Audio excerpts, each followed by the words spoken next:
Well, we're fortunate again to have with us this month Nathaniel Ledbetter, who's the Speaker of the House of Representatives of the state of Alabama. Nathaniel, thank you so much for coming back to speak to us again.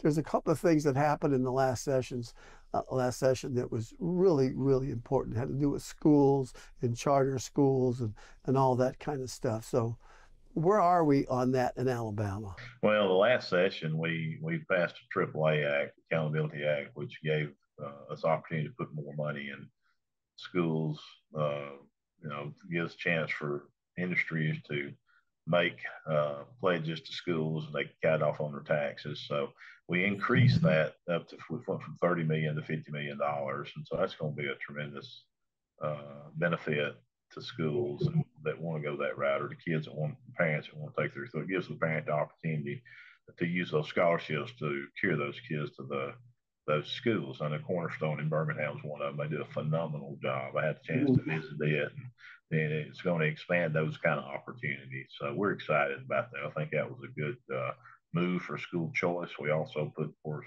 veterans could have, when their children come in, they have a choice, a school choice for their children. I think this next session in 24, we will see another school choice bill. I spoke to the Speaker of Utah. He thinks it's working well in their state.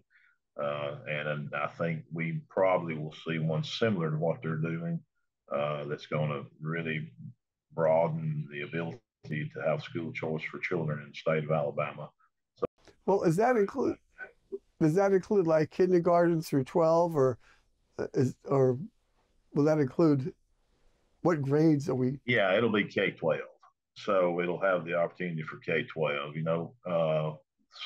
Yeah, I think it's imperative. Some parts of the state probably need it worse than others. My area, we're blessed. We got good schools. We've got some schools in the top 10 every year. So we really have got good systems, but there are some systems in the inner cities or black belt that's struggling, and some of it's got to do with poverty. And so this would maybe our goal is to try to give parents a choice Boy, that's great. That's great. That's great. see Yeah, how that works out, and look forward to the conversation. I know Chairman Garrett's been working on it with some of his committee members, and I've got all the faith in the world they're going to bring us something that's going to be positive. beautiful, beautiful. Thanks about time for Alabama. The other thing is that I read about, and I was really excited about it because I think it's so important, was financial uh, information uh, to high school seniors.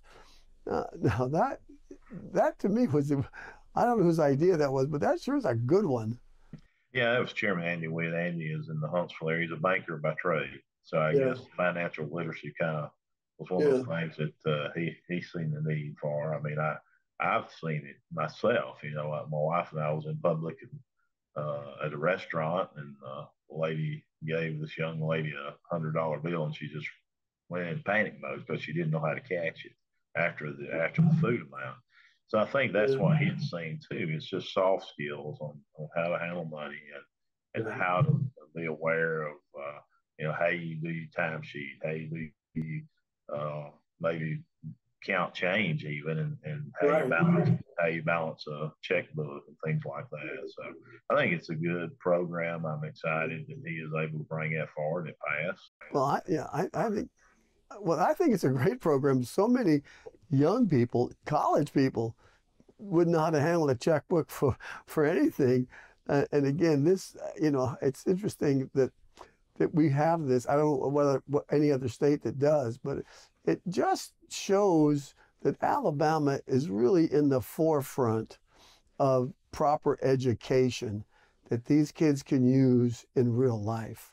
Well, that you're right. I mean, that is real life, and sometimes you don't always use geometry, but you're always going to be able to balance a checkbook or going to have to. And you're always going to be having, got to figure out how to pay your bills and how to, be able to use your money wisely to do that. So I think it's a good thing. I'm excited to see how it works, and I think it's going to Yeah, make me an too. impact. Sometimes, to be honest, we get so busy trying to teach the harder classes, whether it be geometry or trigonometry or whatever it is, we forget about the soft skills and things we have to have on a daily Right. basis to survive. So I think this is important.